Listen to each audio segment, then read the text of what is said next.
समाचार महानगरपालिका ने हवे 31 नवा मेयर मळवा जई रह्या छे। आगामी 28 तारीखे मेयर सहित विविध होद्देदारोनी वरणी करवामां आवशे। प्रदेश भाजपमांथी मेन्डेट मळ्या बाद पालिकामां सत्तावार सभा योजाशे। मेयर पद माटे चेतन परमार, अजय डाभी अने समीर वाघेला प्रबळ दावेदार तरीके चर्चामां छे। आ वच्चे पालिका कचेरी खाते तड़ामार तैयारीओ शरू करी देवामां आवी छे। सभाखंडने सुशोभित करवामां આવ્યો છે તેમજ સાફ સફાઈ, રંગરોગાન અને સાઉન્ડ સિસ્ટમ સહિતની કામગીરી પૂર્ણ કરવામાં આવી છે। ચૂંટણી પૂર્ણ થયાના 1 મહિના બાદ ફરી એકવાર પાલિકાનું સભાગૃહ રાજકીય ગરમાવો અનુભવશે।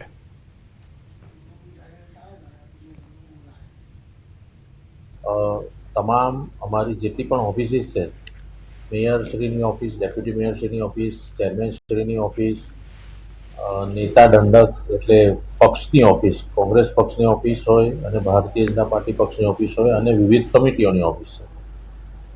આ તમામ અનેક પરિસર છે। આ તમામ જગ્યાએ અમે રંગરોગાણ કરાવીએ છીએ। ખાસ કરીને સભા હોલમાં દર 5 વર્ષે અમે રંગરોગાણ તો કરાવીએ છીએ, કારણ કે 5 વર્ષમાં આ ચૂંટણી પછીનો જ સમય અમને મળે છે, જેમાં અમે આખો સભા હોલ ખાલી કરીને અમે એનો રંગરોગાણ કરાવીએ છીએ। એટલે નવા હોદ્દેદારો આવે અને એક સારા વાતાવરણમાં એમના કામોની શુભ શરૂઆત કરી શકે એવું એક વાતાવરણ આપવાનો પ્રયત્ન કરીએ છીએ। નવી કોઈ વિશેષ વ્યવસ્થા અમે ઊભી કરેલી નથી।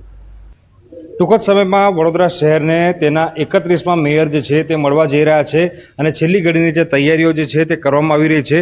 વડોદરા મહાનગરપાલિકાનો સભાખંડ છે, તમે જોઈ રહ્યા છો કે ચૂંટણી પતિને 1 મહિના જેટલો સમય મળ્યો છે। અત્યારે જે સભાખંડ જે છે ત્યાં તૈયારીઓને આખરી ઓપ જે છે તે આપવામાં આવી રહ્યો છે। અત્યારે સાફ સફાઈ જે છે તે કરવામાં આવી રહી છે, રંગરોગાન જે છે તે કરવામાં આવ્યું છે, મ્યુઝિક સિસ્ટમ જે છે તે પણ જે છે તે ફરી એક વખત સેટ કરવામાં આવી છે। મહત્વપૂર્ણ વાત છે કે 28 તારીખે પાલિકાના મેયર સહિતના જે હોદ્દેદારો જે છે તેમની વરણી જે છે તે થવાની છે અને પ્રદેશમાંથી મેન્ડેટ મળ્યા બાદ પાલિકામાં જે છે તે પ્રથમ સભા યોજાશે। 28 તારીખે જ્યારે નામોની જાહેરાત થશે ત્યારબાદ પ્રથમ સભા જે છે તે વડોદરા મહાનગરપાલિકા ખાતે યોજાશે અને ફરી એક વખત વડોદરા મહાનગરપાલિકાનો જે સભાખંડ જે છે તે જે હોદ્દેદારો છે તેમનાથી ધમધમતો થશે।